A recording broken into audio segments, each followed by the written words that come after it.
record there, Tyler? Oh, okay. Yeah, I was just waiting. Perfect. Okay, hi and welcome to a bonus episode of the Y'all Ain't Ride podcast. This is the first one that we've done of this, so it's actually going to be released the same week as our regular episodes, but we're talking about real estate. So more specifically, we want to talk about the NAR settlement that has taken place because a lot of changes are coming up next month. So today, my name is Brittany, I'm here with Tyler, Todd, Nick, and today we have one of our brokers, Andrew. And we got Nick here. Thank you all for having me. This is exciting for me. Just so you all know, it's like a little nervous because I'm kind of a fanboy. You know, this is a fun show, and I've been pestering y'all to get me on here, so I'm glad to be here. Well, we're excited to have you. So we thought, especially, there's just going to be a lot of changes that we don't know what to expect. Yes. And so we have our opinions being agents, but from a broker partner perspective, like, you're also going to have a different view on it. So, as far as the changes that are coming up, what are you kind of expecting in August? Are you expecting to see a lot of shift? Essentially the NAR settlement, if you want to maybe explain that a little bit. Yeah, I think we should probably start by explaining that. I don't know how many people really know what's going on in our industry. Basically, just a rough overview, there was a class action lawsuit started in Missouri from sellers in Missouri saying that they overpaid their agent. And at heart of the lawsuit was what we call a cooperating commission.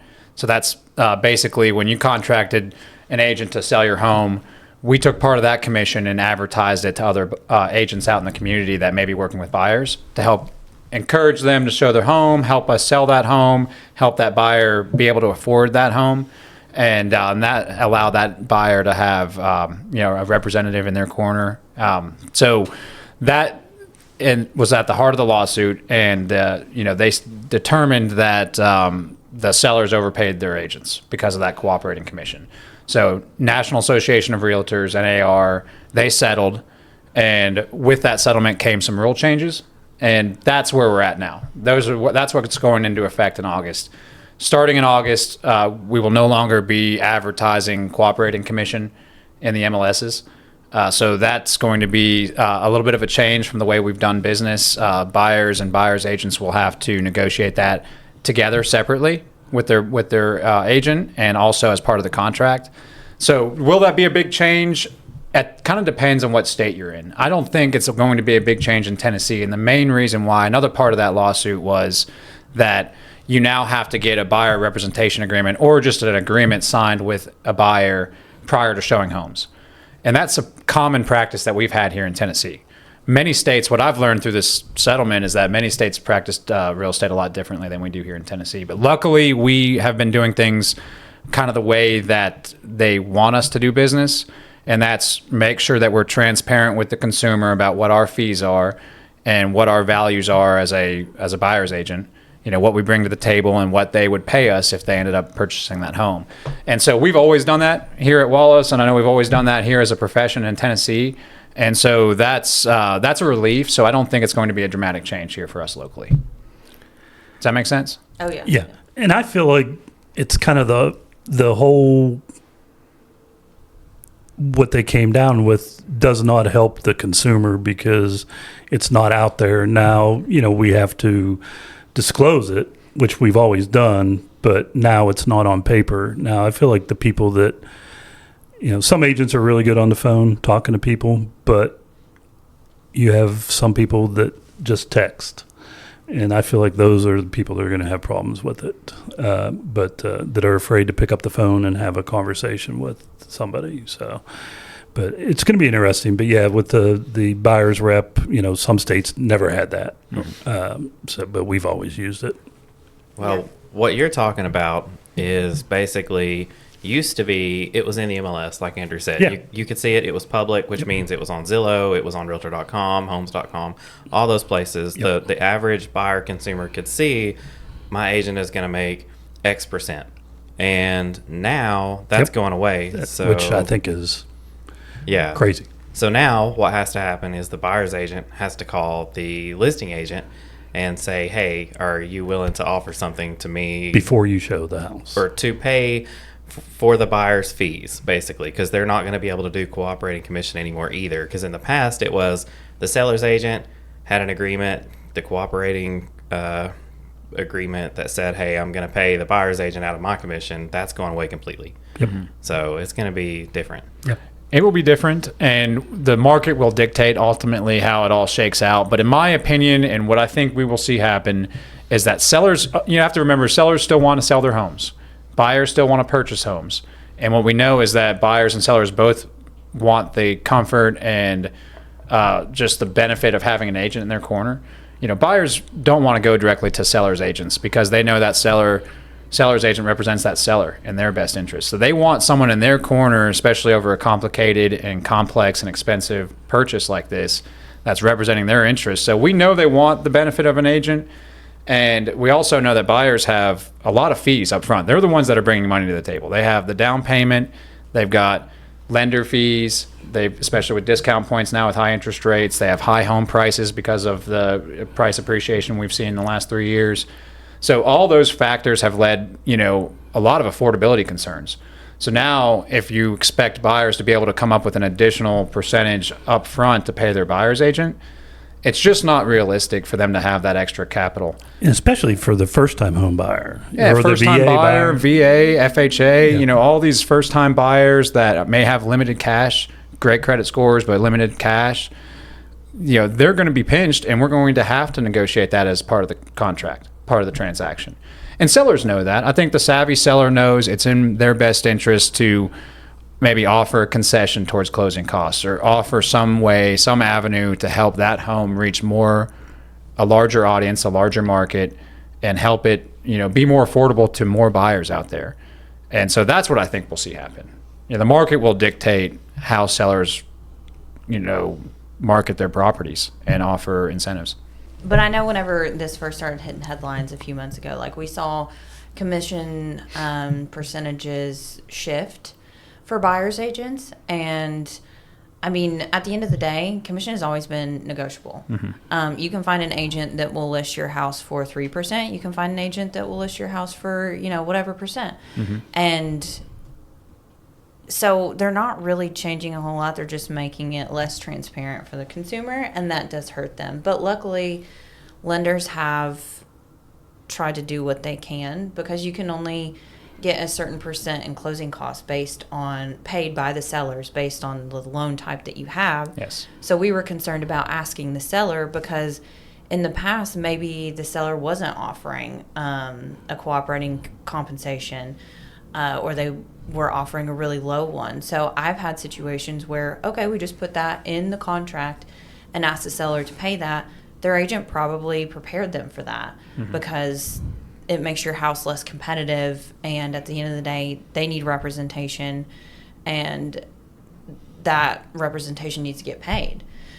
So I have asked for it in the past and never had an issue. But then the question comes like, okay, well, you can only get a certain percent in closing costs. Well, then you start adding agents' fees in there, and that also hurts the buyer. Yes. So luckily, the lenders have started saying, like, any commission that is not counted against the percent that you asked for from the sellers in closing costs. That's correct. That was a big adjustment for them, and now they've allowed VA buyers to pay their agents directly. That was not something they could do in the past.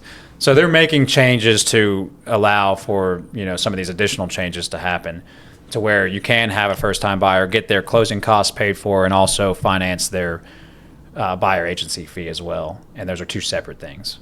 Yeah, so I think we're going to end up in ultimately the same exact spot that we have always been, but it's just going to be more complicated to get there. Yeah. Less transparent. And honestly, my opinion is that you're going to end up getting to, you see all of these false news, fake news headlines that say, oh, the prices are going to go down because agents are not going to have their fees built into the price. And what seller is going to say, I'm going to lower the price of what I could sell my house for? They're just going to pocket the difference. Mm-hmm. Yeah. So if they do choose to pay an agent less, which they could do, then they're not going to lower their house price to do that. They're just going to keep more money in their pocket. And ultimately, if they don't offer something or try to assist a buyer, like Andrew was saying, what buyers are going to be cash poor on the front end. They're already paying down payment and all of the other things, all the closing fees and all of the inspection costs, and all of that comes out of their pocket before they have to pay an agent. So, I mean, it's gonna put them in a rough spot. Yeah. Well, we're cautioning, and I've been cautioning sellers that, in this new market that we moved to, this is the fee that I charge for when we list your home and provide the marketing and do everything we do behind the scenes to help you, get your home out in front of the market. And that's what you pay me for. Now, if you're not offering any kind of incentive towards buyers or any kind of cooperating commission towards potential buyers agents that may be bringing their buyers to your home, let's just be prepared to see what offers come in, because you may run into situations where that buyer needs some closing cost assistance. And just to caution them, let's not read their mind, let's not read the market's mind, and let's review offers as they come in. Let's see what people need to make this deal happen. And I think sellers understand that. So as long as they know that, hey, you may need to help that buyer afford your home, they'll start to understand that. So that's a good point. And on that topic, I think this is a huge question that like all the buyers that are listening right now are going to think. So if I'm a buyer and I'm facing a situation where I'm like, oh man, I have to make this offer. I can pay some of my costs, but I can't pay my agent. How would they approach that? If they were to make an offer to a seller on a property, they don't know, do they offer something or do they not? And that seller may say, well, just send us an offer, and then you're left guessing. So how would a buyer handle that? Like you said, what do you need to make this deal happen, Mr. and Mrs. Buyer? Because this is my fee that we talked about up front, and this is what you'll pay me for my services in this transaction. And I know you need to get that paid for by the seller in order to have enough money to make this purchase happen. So let's ask for it. Let's ask for my fee as part of our contract and let that seller know, hey, we've got a ready, willing, and able buyer. They can purchase your home, but we need to finance some of these closing costs into the deal.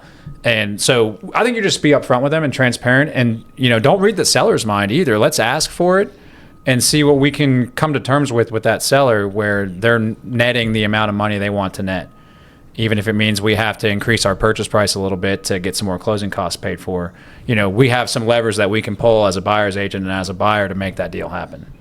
Yeah, like if it's not in writing, it needs to be in writing. Yeah. Gotta be in Like writing. whether it's from the agent before we make the offer, or if it's in the purchase and sale, even if they're saying that they are verbally offering that, it doesn't matter. You put it in writing. Well, and sorry, Tyler, I didn't mean to interrupt, but going back to what Todd said, communication with other agents in the marketplace, I'm not super worried about that, because I'm not even sure it's necessary if I'm working with a buyer to even reach out to that list agent ahead of time. I just need to have that conversation with my buyer, letting them know, if you love this home, you still have to pay me. You still have to pay your closing costs. We need to make sure that we make an offer that you can afford to buy this house. And then let's just make the offer. And see what the seller says. See how they respond. It's like I said, I mean, I can't even tell you, there's been a handful of times where I've had to write it into the contract, and I don't think I've ever had any pushback. The seller has almost every time, maybe one time, agreed to it. They're like, yeah, that's fine. Well, Now, I think the biggest wake-up call is going to be from your unrepresented buyers or your sign callers that are trying to work with the list agent. I mean, they want a deal 90% of the time when they're doing that, and usually it doesn't get passed on to them. If the list agent is making 3%, they're still going to make 3%, or they're going to make more, probably because they're working both sides. So I think they're the ones that are going to get affected the most. Yeah, I think the biggest concern as an industry is, do we have commission compression, and do we have more unrepresented buyers in the marketplace? A lot of this kind of all came about, this past form of doing business came about to allow more buyer representation. Because before that, I think before we had cooperating commission in this current structure that we have, it was more buyer beware, good luck to you, do your own research, and try your best not to buy a lemon or get into a bad situation. Now we've had buyer representation, and buyers love it, and they like that extra protection, and I don't think that's going away. And there's always going to be that segment of the population that wants to do it on their own. There's a lot of DIYers out there. That's why you have for sale by owners. That's why you have privately marketed listings, and you'll still have people that want to call the seller's agent directly and think they're best on their own, and that's okay. It's a small segment of the population. Yeah. What is do we know what the number is on that? I've never. It's around 10%. I mean, 90% of buyers had a buyer's agent in 2023. I think I saw the number. and something like 88% of sellers. So it's a large number. Yeah, and we're going to have to do a good job of making sure that people know that it's important to have a buyer's agent and that there are ways for buyers not to have to pay the agent still. But used to, we would say, work with me, I can represent you, and it's typically free. Now we can't say that anymore because it's obviously not. And honestly, that was not the right way. Right, it wasn't free anyhow. They were ultimately paying. Yeah, which goes back to our point that in Tennessee, we were doing it right, and our forms pretty clearly stated what my fee is in the transaction. And, you know, same thing on the seller side. It stated what my fee is and what I'm sharing with the buyer's agent. So I think if the lawsuit started in Tennessee, there's a reason they chose Missouri, not Tennessee. Yeah. So a lot of states were doing it a lot different. But again, I don't think it's going to be a major impact here. Yeah. I mean, as a buyer, I think best practice, like you said now, it's just going to be what number can I afford between what I have to pay my agent and what I have to pay my lender fees and things like that, and put the difference on the offer. When you send the offer, say, hey, this is how much I need. Just like we would if we needed closing cost assistance in the past, or if we wanted to ask for a home warranty or a repair up front, something like that. All of that, it's the same thing. It's just approached in a different way. And you may have buyers too that want to pay you directly and just make our offer stronger and not put it in there, and that's fine too. You know, every person's situation is going to be different. Same thing with sellers. Every seller's situation will be different. You may have a seller that has a property that's really in a strong first-time buyer price range, or in an area that's got a lot of VA and FHA purchasers that you may want to just go ahead and upfront market that home with seller concessions to let those buyers have the peace of mind that that seller is willing to negotiate with me, willing to offer me some concessions to help me afford this home. So there's a lot of different strategies. It goes back to have a trusted real estate advisor like you all, you know, on the broker owner side. You know, you all are amazing at what you do. So that's what we do every day, is have these conversations with our clients about what is best for their specific situation. And to be honest, I feel like the people that having these conversations with buyers and sellers, I feel like the people that have been just like, yeah, that you should get paid, you should, you know, given the least amount of pushback, are the people that have bought and sold maybe more than once. Yes. Those are the sellers that are like, absolutely offer a cooperating commission. Absolutely, when we buy, you are getting paid, because they've been through the process and then they see that value because maybe they had a great agent or maybe they didn't have a great agent. And from whatever perspective you're seeing it, you're like, oh, well, this didn't get handled this way, or we talked to a family member and maybe we had, they did do open houses for us, and, you know, the other agent, you couldn't reach them, whatever the situation was, and then they start to see, like, they know the value in it, and it's kind of like you don't know what you don't know. You don't necessarily know that you need to fill out certain disclosures to prevent yourself from getting sued in the future. Or offering as a seller a home warranty can also help prevent you from getting sued whenever the hot water heater goes out and maybe they didn't know that there was something wrong with it. So I feel like those are the people that really see the value in that, and at the end of the day you get what you pay for, whether it's an agent or whether it's food. Like, if you pay more, you're usually getting better quality. Absolutely. I mean, risk mitigation is a big part of what we do, and it's a big part of what buyers want. I also think, a little bit off topic, but we as an industry have maybe not done ourselves a service with the way we market ourselves on social media and different things like that. We almost make it look too easy. But, you know, so we're doing all these glamorous videos when we're out showing buyers homes, and, you know, oh, we just sold this home in one day for more than asking, and, you know, so happy for my clients. Like, let's talk about all the hard work and sweat and hours that go into getting a home ready for the market. The things that went wrong, Staying up until 2 a.m. because running comps, all of that they're stuff. In a different time zone. Yes, absolutely. And doing video tours and driving all over, you know, beautiful East Tennessee, looking at properties before we even go for a showing to rule out some homes. And, you know, there's a lot of work that goes in the behind the scenes that maybe we haven't done a great job of sharing kind of to the general public. And now a word from our sponsor. Interest rates have been a huge topic in the housing market for quite some time now. CMG Financial is running a program called Rate Rebound. That way you can buy now and refinance anytime in the next 5 years when interest rates drop for little to no cost. Call or text YAR Pod to Norma White with CMG Financial to learn more at 865-898-5000. Tell her YAR Pod sent you. You give a realtor a mic, and you got to be careful. Well, that's true, especially me. Yeah, I won't stop talking. It's interesting to me, this whole topic, though, because to me, point blank, I don't think anything's really changing.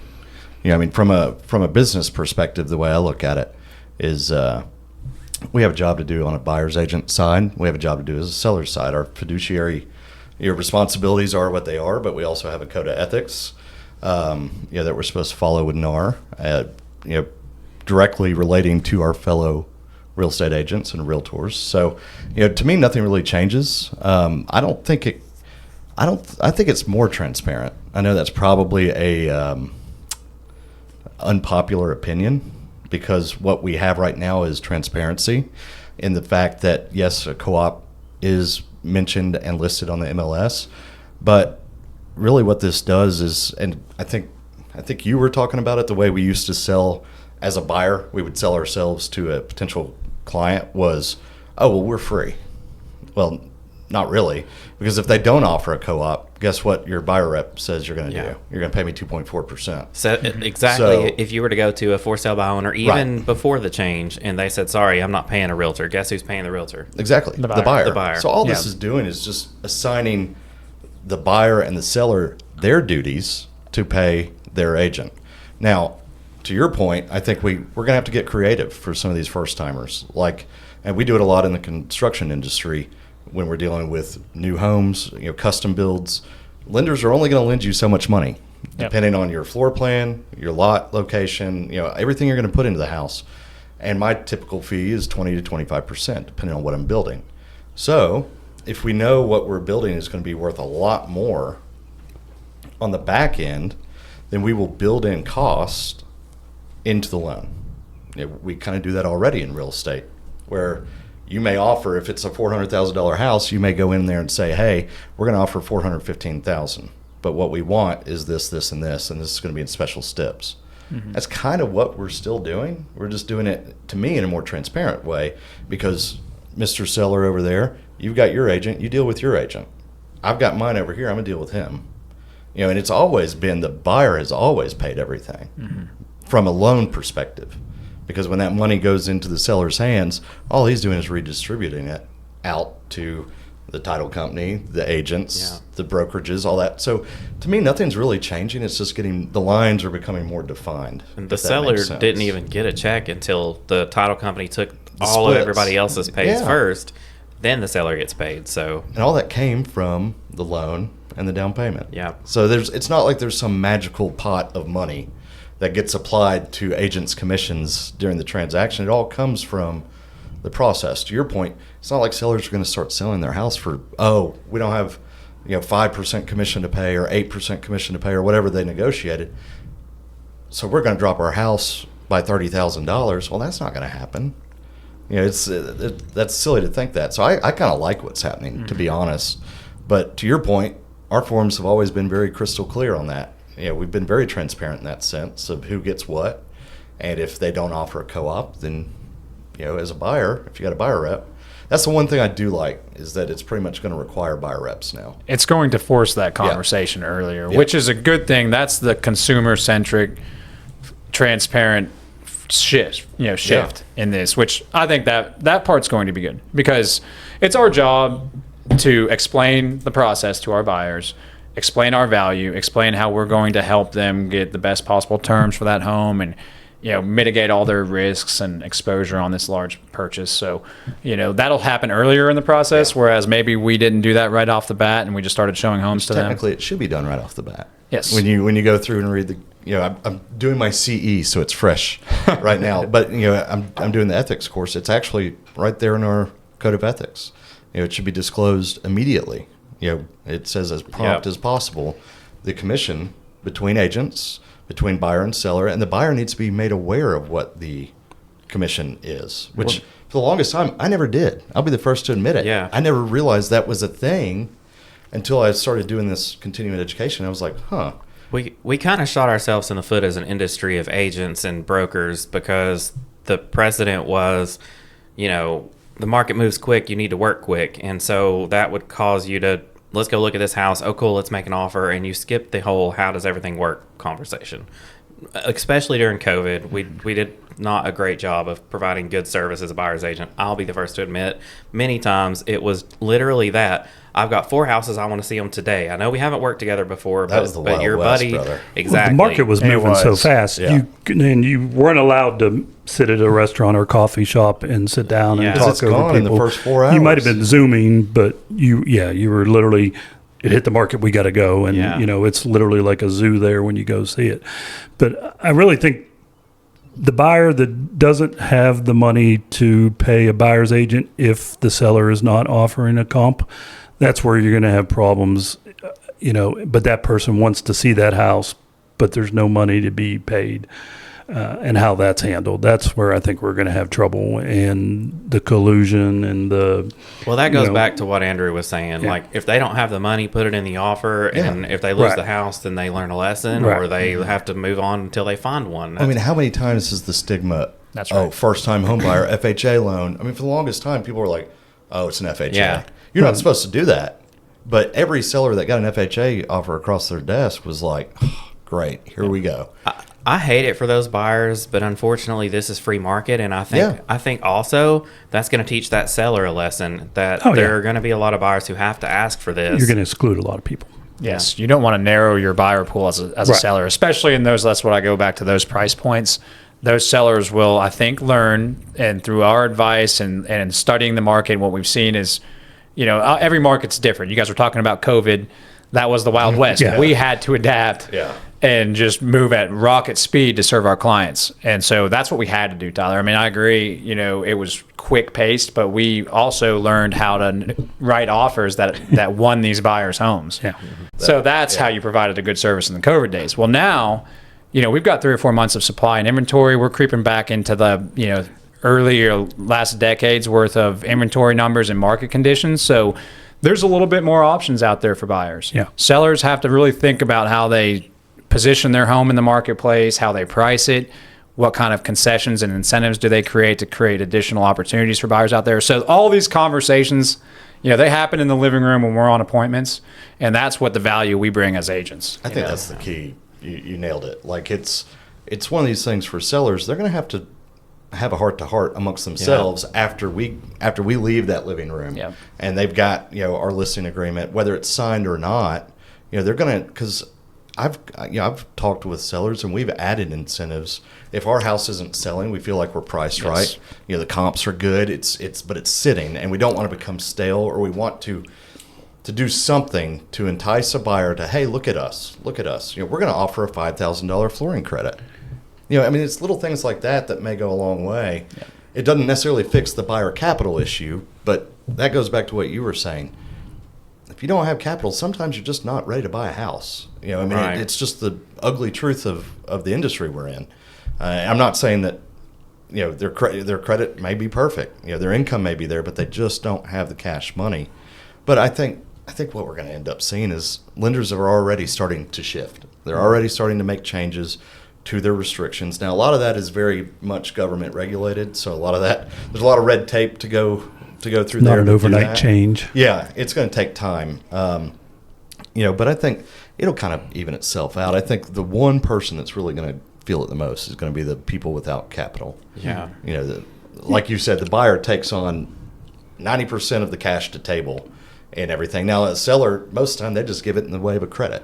Yeah. When they negotiate, whether it be from a home inspection standpoint or whatever, they just negotiate the price down. Yeah. But I don't know. I think as a buyer, you should not work with an agent who's not willing to take 45 minutes of their time to sit down, have a true consultation on the starting point. Oh, sure, and yeah. say, this is the process. Here's how much I cost you in the Right. event that we can't.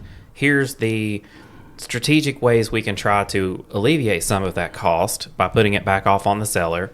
And here is step 1, 2, and 3 of the process itself outside of me and you meeting today. Well, see, and you bring up an interesting point. I want to get Mr. Partner over here, his take on this, because to me, it's important for the future of his business and his company that he's a partner of now, and our future moving forward is, we're seasoned agents. Some of us are top producers. Some of us ride that line. It is what it is. But the point is we're seasoned enough. We've seen a lot of everything. I don't think any of us are really going to have a problem with this change from the standpoint of interacting with our everyday sphere and clients, and potential clients. But from a manager's perspective of a firm, how do you envision, now we're kind of looking inward a bit, because to me it's curious. Do you think we're going to start seeing more of a mentor-mentee environment in new agents? Maybe are we going to see some kind of shift in Wallace? That I know we've got launch, I know we've got all of our training programs, but what do you all envision? Because new agents, I feel like, are really going to be the ones that it's going to be very difficult for, because they're not going to have the knowledge and the experience we've had of the Wild West and COVID and prior.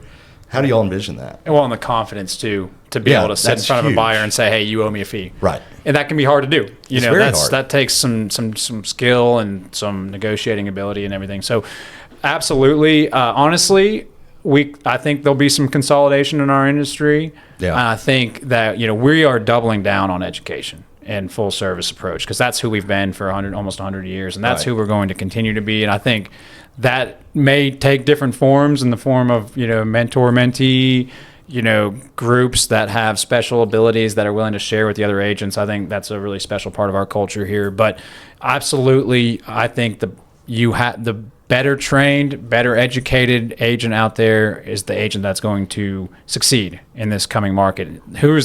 Can you explain the market conditions the best, and can you explain your value proposition better than the competition out there? That's the key. Those agents that can do that will be absolutely fine and do very well in this upcoming market. And how do we get those new agents there? And that's going to be the key, because there's always new agents coming in the business. There's always agents that are retiring out of the business. So you got to keep that, as a brokerage, we have to keep that pipeline open, but we have to be able to get those new agents confident. Well, and how many agents does Wallace have approximately? We have today? around 425, 450 See, agents. I mean, that's in our association, we have almost 6,000. Yeah. So I mean, you think about that for a second. We've always said that 10% of the agents do 90% of the business. That's kind of that's debatable. But I'd say it's fairly close to that. But you think about being a new agent coming into this industry. Well, I think the new agents are going to have an easier time. The people that started during COVID and that's all they know, I think are going to have a tough time. Well, that's different. The people that have been here before COVID and know this industry like almost every other industry, there's changes. Well, that's what I'm saying. I think with us, because we're pre-COVID. The people that have been in it for 3 years and They're gonna less, struggle. they're going to struggle. The brand new people, they don't know any different. As long as they've been taught the new way, they're going to be fine. But I think bad you habits. are going to see They don't have any bad habits. Right. Well, Exactly. that's true. I was going to say, but I think you are going to see a lot of timidness from new agents, because it's hard to go to somebody and say, "Hey, you're about to spend $500,000. I'm going to need 15,000 of that." I'll be honest. It's If you don't know how to ask for somebody to pay for what you're worth, you don't need to be an agent. exactly. That's kind of the cold hard truth. But I think that goes to where he's talking about. It's going to be all about education and what I always call preparedness. You've got to be prepared, and you've got to be prepared for every obstacle. Let's say, all right, Tyler, you nail that, and let's say I'm Mr. Hardbutt Seller over here. Well, why would I want to offer any incentives? Well, how are you going to sell me on that? I think what you're going to see is a lot of texting, and it's so easy to say no or on a text versus the people that pick up a phone Can't call. stand that. Yeah. I get it now whenever, when people ask for more money, and I'll call them and tell them no. I don't have a problem, because maybe I spent money on marketing and and this is where the number is. But the people that text, it's so easy to say no in a text. I think it's comical when people do that instead of picking up the phone and calling and, asking for more. I think I'm going to eliminate that completely and just go with Andrews, and I'm going to say, here's what I cost. How much of that can you pay me? How much do you need me to ask? Well, I'm talking when that rep calls you, when you have a listing, they're going to have to call you to find out what. I'm not going to call. I'm putting it on paper.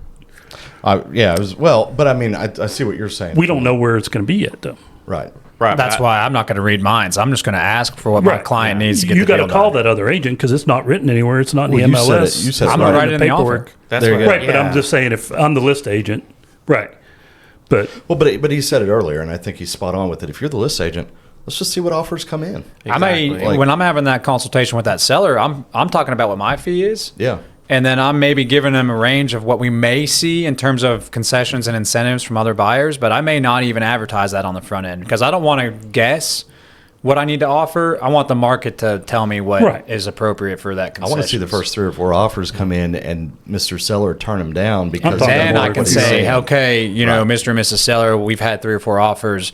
They all need concessions. Yeah, what's the one common And see the common average thing? range here. Why don't we just market your property and position it that Yeah. way with a concession offered? And then, But are we going to really, be able to put that out there? Yeah, I think so. seller paid closing costs? That the difference between that and what the lawsuit's talking about, before it was cooperating commissions to agents and brokerages. Now we're talking about seller paid closing costs directly to buyers. It's a seller offer to a buyer. Yeah. And so that's the biggest difference So there. It's cutting out the co-op stuff altogether. I don't know because exactly how our MLS is Right, gonna that's where cover I'm it. just But curious. other MLSs, basically, they have a couple of places, and it'll say, do you offer seller concessions, yes or no, and then a dollar figure. No percentages whatsoever, Right. no mention of commission. For example, yes, we do, it's $5,000, and that $5,000 can be used for closing cost or agent commission or whatever. Exactly. Gotcha. Exactly. Well, I think that boils down I thought to there was a lot of question. I think that's perfectly reasonable to do. You can do it now. I mean, you can take the We- first we do it picture now. of Yeah. the listing and say seller offering $10,000 towards buyer closing costs. Right. And builders do it all the time. We do saw a it all the time. $20,000 credit incentive for a recent builder in Maryville. I mean, it's a common practice. I think you'll see that lever being pulled. I thought we weren't allowed to do that at all. Cannot offer any cooperating commission on the MLS or any of the IDX. But I can say I'm But you offering. can build it into the terms. You can build it in the contract. And I think it's special important step that sign. we know that is not a workaround to offering cooperating commission to a Right. buyer's agent. This is a seller offer to a buyer if it's necessary to offer an incentive towards closing costs to that buyer. Which for me, I mean, it's like my attorney guy that's got the cabins listed. He's gone around and around and around on this because he's a contract lawyer. That's all he does. And we had a conversation about it. He said, "This is pretty cut and dry, Nick." He said, "You just worry about me." He said, let the other buyer's agent worry about the buyer." Yeah. Yeah, and that's now. He said, "Now, if people want to write me an offer requesting that I offer, a $5,000 flooring credit because my floors are a little chipped up or a little banged up, that's my choice." Well, and it doesn't change anything from how it used to be. If they, Right. if me as a buyer's agent, if I write an offer and I say, hey, my buyer needs $10,000 in seller concessions for whatever reason, don't even have to say what it is. Seller concessions are going to be this. Yep. And then at the title company's going to say, what are your fees? Right. Okay, cool. You're getting $10,000 in concessions. How's that going to be distributed? I assume that's how that's going to be handled. That's my understanding Yeah. and exactly how I feel like it'll play out. And then where we haven't in the past, as an agent, we will say, here is our agreement with the buyer on what they're paying us. And then Right. that's how that's going to be hashed out. I think all you're doing is adding a couple more sheets of paperwork, and from that perspective at title, because you're going to have to stipulate what your fees are, what your brokerage's fees are, and then they'll disperse it accordingly. I don't think that's why I think it's really becoming more defined. If the seller doesn't like the offer, they can counter. Exactly. And then all that is a buyer and a seller negotiating, and us doing our duty to present all offers, written, and giving feedback. We're not, again, we don't get into the legal side of things. We don't do any of that because we're not lawyers. We're not, title companies. We're, all we can do is get you. To me, we're the masters of data. It's right? a good thing because it's drawing a hard line between the parties. Like you said, Yeah. we worry about our client, they worry about their client, and then the negotiations for who's getting paid what happens behind closed doors. Yeah. Well, and when the seller has a tough question or wants to know something, it's okay to not have the answer. Mm-hmm. You can tell them, I'm not familiar enough with that to answer right now. Let me do some research and I'll get back to you. And follow up on it. That's the biggest thing I've noticed with a lot of the agents, like you were talking about recently, is everyone wants to text now. No one gets on phones. No one calls. They don't even. It's mind-boggling to me how many people don't even answer their phone. And I'm like, I just have a quick question. Don't get me started. I'm writing up a counter, or we're doing this, we're writing an amendment. How do you talk to me for a second? We're going to write it this way. What do you want me to do? I mean, that's how And you then- won a contract during COVID. You called that Yeah. agent and found out what was important, and you tailored your contract to that. And this is the same thing. Yeah, It's just, that's what makes for a good agent. And What do that's you absolutely think? right. Do you think Wallace, from a standpoint of an agent, do you think we're gonna have more agent fallout? I don't think so at the company level. I think maybe at the industry level we will. Yeah. But I don't. At the company level, I think it's an opportunity. Like you said, we can't control what the other agents out there are doing, Right. but we can do it the right way, and we can train it the right way, and I think that will lead to more business for you all and for our agents. And I think so. Be the leaders in the marketplace and doing things the right way, and I think that will attract agents on its own. But yeah, I mean, if you look at the stats, we were talking about this a couple days ago. Industry wide, I think something like 50% of agents didn't sell a deal last year, didn't close a transaction. 50%. Wow. Yeah. Holy cow. So yeah, there'll be some fallout. Yeah. But Well, and I think it's healthy though. It I needs to think so. happen. Well, if you're not answering your call and you're not doing that client a service. Right. I was just So, saying, are you you know- really doing their best? Do you have their best interests? That's where I think this is an opportunity for the agents that really bring a lot of value to the table, because now buyers will need an agent that is bringing value. They're not just going to, just hire an agent where Right. they have no knowledge of. You're going to have to be able to sit down in front of that buyer and say, here's what I'm going to do for you, and this is why you should use me, and this is why you should pay me $15,000 because I'm worth it, And you and also I'm going to tell help them- you get the best terms on You that also home. tell them you're the best damn negotiator on the planet. That's right. And you'll win every fight for no. I'm not negotiating against Nick. So. but No, but I think you're spot on with it. I think it's better quality agents are going to rise to the top. Yeah. Yeah. The agents that are willing to do the hard work, like you were talking about, have the difficult conversation up front that day, and set expectations. That's the number one thing. I think I see most new agents, from around even our office from time to time. They get excited. They get in here, and you get your license. You've already got a few listings that you're going to have coming up, whether it be family or friends or whatever, and they're waiting for you to get your license, and you just like jump right in. But it's like you miss so much of the key things that you should be doing along the way, and I think that's where we're going to see a big difference in agents. Well, and I think the people that take it seriously figure out what they need to do and how they need to do it, and go to classes and do the training and go to events and see different perspectives. It's the same way you go out and, I see the same people at classes and open houses, broker open houses, and different CE classes. I see the same exact people. And then you have the rest of them. And those are people that, that I trust and know, and, I can lean on and stuff like that when things change. No one likes change, but I think this is going to be good for us as a whole. But, we're going to have some growing pains. But, yeah, I think some people are just going to fall out just because they don't want to deal with it, whether they may be in it for 25 years and just like, okay. Well, the world is in. Yeah, I'm Yeah, done. I mean, this There's a lot of Yeah. Chicken Littles out there. Well, So, and there was so much. It was a good run. It was a good run. Yeah. Thanks. It's good knowing you guys. And there I'm out of was here. so much false media attention. Realtors are ending. COVID didn't kill us. I mean, everyone thought at the beginning of COVID that real estate agents were going to be done, but we shifted, went to a lot of virtual showings, and we pivoted. I will say though that everybody does have a realtor in the family now. I'm convinced. I'm convinced. There's a lot of realtors.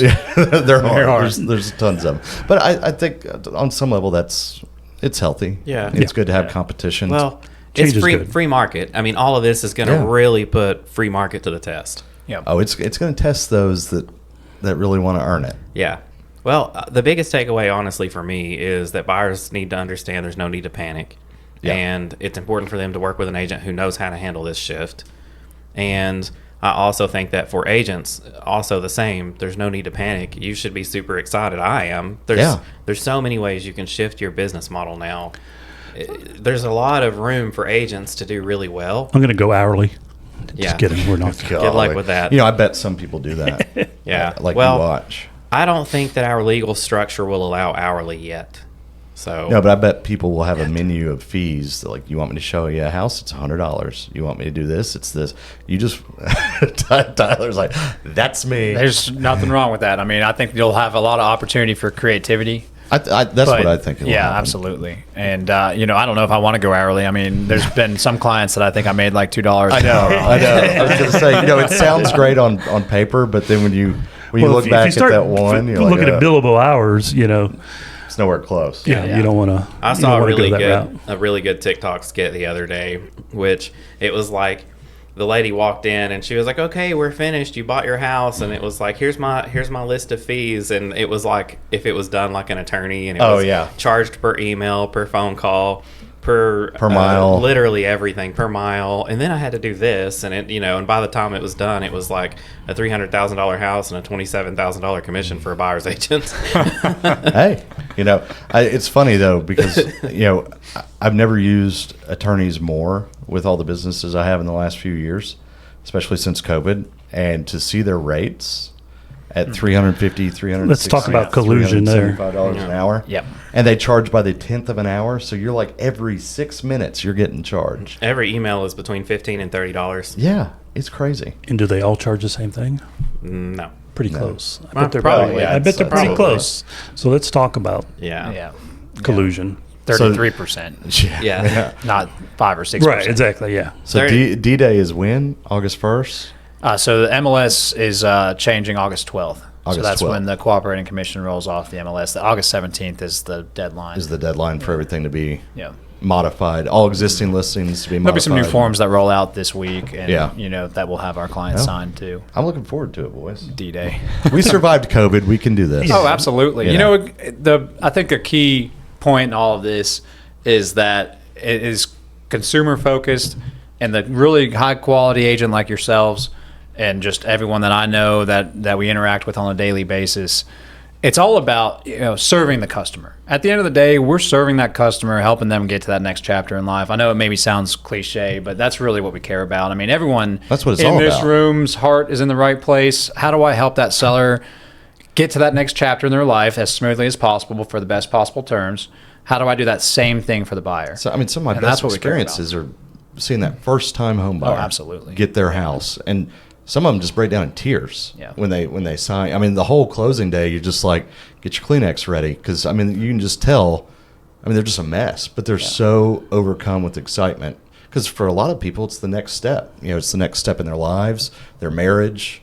All sorts of things. Oh, yeah. Or a new chapter in work and relocating. I mean, it's a big deal. So, yeah. It's not a job any of us take lightly. No. We're just going to keep on doing what we do here. That's how we do it. So, all right. Well, you want to wrap her up, Todd? Subscribe. I don't know. Like, subscribe. Wow. Well, Andrew nailed that. I was going to say, I was not prepared for that. I like how he did that. Absolutely killed it. Because he didn't know, so he threw it to me. Well, no, I can cut. I'll end it. Andrew, thanks for coming on. Cutting that. Appreciate it. Very informative. We got to have you back on for something other than a NAR settlement. Yeah, well, hopefully we can talk about some more fun things like bourbon next time. But you guys beat that topic up pretty good last episode. Speaking of, we may have like a little happy hour episode one night where we have a little sip, little taste session. We might get you up there for that. Well, I'm in for that. Yeah. So we won't do it on company grounds though. Well, actually, I think I may have a bottle on company grounds in my office. Oh, well, it was even courtesy better. of Todd. So. Courtesy of Todd. There we go. And we're going to have to do something liability for, gets thrown back on me. Always. Thanks for listening. Peace. Thank you for tuning in to today's episode. Don't forget to rate, review, and subscribe. If you or someone you know is thinking about buying or selling real estate in East Tennessee, email us at holler@yarpod.com.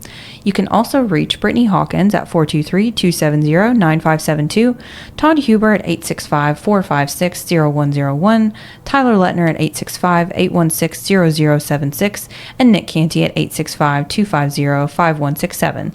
Our office at Wallace Real Estate can be reached at 865-584-4000. Make sure to ask for YAR Pod. See y'all next week.